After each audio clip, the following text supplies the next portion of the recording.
Ridgeside Canine, welcome to the play floor. All right, so listen, the importance of play. We play with all of our dogs. We play around the clock. We play nonstop. Right here you have a bull mastiff, fresh into the program, playing with Tyler. This dog is a riot. So he'll kind of stack up, and then he just has these explosions. But we train hard. We train a lot. Training is stressful for a dog, right? So we try to start sometimes with play, then tone it back down, get into training. We always end with play when we can. Sometimes it's not appropriate. Sometimes you got to end right away. But when we can, we end with play. So he just came out. He worked on healing. He worked on recall. He worked on place work. He worked on control. And now we are ending with play, affection, touch, just doing things that dogs do, right? I'm not big on touching and loving on a dog all that often unless you initiate it, right? So once you start, I like to play like a dog likes to play. And when you look at dogs playing with dogs, which, you know, we own a daycare center as well, so I see a lot of dogs playing with dog behavior. They're always rough. They like to roughhouse. The trick is, can you roughhouse with control? You start it and you stop it. Clearly with a dog like this, you don't want to play unless you have control, because play can also turn into excited dominance or violence very, very quickly, right? So anyway, right here we have trainer Tyler hanging out with this bull mastiff, getting some play, getting some affection, having a good time. Here we have Jeff with a little pit bull who's in for training. Again, we train between mastiffs, pit bulls, bully. I mean, we train so many dogs like this, it's hard to keep count at this point in time. Here you have Jeff, finished off a training routine. Just let the dog burn it out, man. The dog has to hold control. The dog has to maintain focus. The dog has to do all these tasks and do everything that we want the dog to do. But at some point, the dog needs to be a dog, and play is critical. Play is important. Play builds bond. Play builds trust. It's an activity together. Right here, we have one of our interns, Alex, hanging out with a Dutch Shepherd, Enzo, and just hanging. These two love each other. They have a weird relationship. Enzo's a unique dog. I love Enzo. He comes here. He probably couldn't go to any other daycare for sure. But these two get along real, real well. They're both kind of knuckleheads.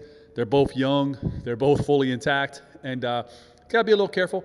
But Alex is also learning a lot from Enzo here as an intern, so it's cool.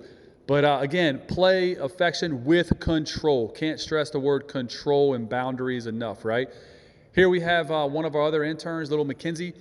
She's hanging out with Dixie. Dixie's one of our daycare dogs. I get confused. We have a couple pit bulls look just like her, Dixie, Morticia, and then Lady. They all look very, very similar, but this is definitely Dixie.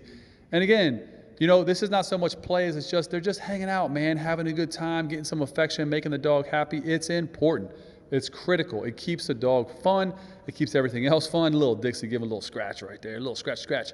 And here's Jeff again, another training dog. This dog's a cool dog, man. This dog's a Dogo boxer cross. If I told you it was a pit bull, you'd probably believe me, but it's not. It is a Dogo boxer cross. High drive, young dog, boy, but has a ton of fun. And again, this video is being shot throughout the day, right? So it's multiple little clips just throughout, you know, an hour of training dogs. We have a ton of dogs we train. But look at this, right? I'm here with the camera. It's unique to the dog. Tyler's sitting over there. But she stays engaged with Jeff, right? Jeff's her trainer. And they play and they have fun. The lesson ended. And right here we have intern Alex, Tyler back there. I'm on the floor. These are two dogs. They're on a double dog board and train program. And one dog, the dog you see Alex petting right now, is very shy, very timid, very reserved, wants to hide in a corner and bury its face. The other dog's very outgoing, the little bully cross right there. Very outgoing, very social, right? Thankfully, they have each other. That's really important. But as much play and affection so we can try to bring that drive out of the other dog. You'll see in a minute, he'll kind of turn it up a little bit and open it up, which is a good thing. But again, play, fun, can't stress it enough, guys. You've got to work it into your programs. It can't be all serious all the time. It doesn't do any good for the dog. It ultimately, most of the time, kind of shuts the dog down. They don't understand when they can turn it on. The trick about play is this. You start it, you stop it on your terms. Let me say that again in closing. You start it, you stop it. It's always on your terms. But when you play for real. Let the dog have fun. Let the dog be a dog. Ridgeside K9, how can we help you?